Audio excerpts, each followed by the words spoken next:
ವಿರೋಧಿ ಹೋರಾಟಗಾರ ಸಿದ್ದಲಿಂಗ ಪ್ರಭು ಕೊಲೆ ಪ್ರಕರಣವನ್ನು ಸಿಬಿಐಗೆ ವಹಿಸುವಂತೆ ಆಗ್ರಹಿಸಿ ಮಾಜಿ ಪ್ರಧಾನಿ ದೇವೇಗೌಡ ಮತ್ತೆ ಬೀದಿಗಿಳಿದಿದ್ದಾರೆ.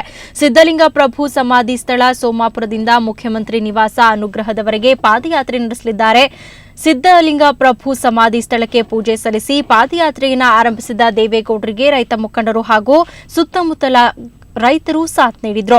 ಹತ್ಯೆ ಪ್ರಕರಣವನ್ನ ಸಿಬಿಐಗೆ ವಹಿಸಬೇಕು ಹಾಗೂ ನೈಸ್ ಮುಖಂಡ ಅಶೋಕ್ ಖೇಣಿ ಬಂಧನಕ್ಕೆ ಗೌಡರು ಆಗ್ರಹಿಸಿದ್ದಾರೆ. ಅಕ್ಟೋಬರ್ 18ರಂದು ಸಿದ್ದಲಿಂಗ ಪ್ರಭು ಮೃತದೇಹ ಕೆಂಗೇರಿ ಠಾಣಾ ವ್ಯಾಪ್ತಿಯಲ್ಲಿ ಸಿಕ್ಕಿತ್ತು.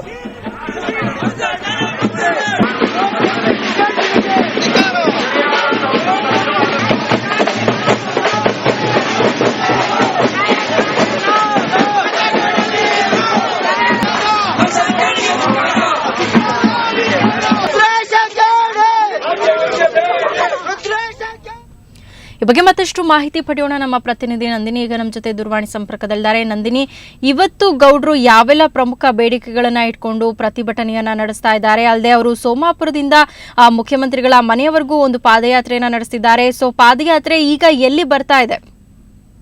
ಸೌಮ್ಯ, ಸೋಮಾಪುರದಲ್ಲಿ ಈಗಾಗಲೇ ನೈಸ್ ರಸ್ತೆಗಾಗಿ ಕೊಲೆಯಾಗಿರುವಂತಹ ಸಿದ್ದಲಿಂಗ ಪ್ರಭುವಿನ ಸಮಾಧಿಗೆ ಪೂಜೆ ಸಲ್ಲಿಸಿದ ನಂತರ ಈಗ ತಾನೇ ದೇವೇಗೌಡರು ಸ್ಥಳವನ್ನ ಬಿಟ್ಟು ಪಾದಯಾತ್ರೆ ಮೂಲಕ ಸಿಎಂ ನಿವಾಸದವರೆಗೂ ಸಹ ಪಾದಯಾತ್ರೆಯಲ್ಲಿ ಆಗಮಿಸಿದ್ದಾರೆ.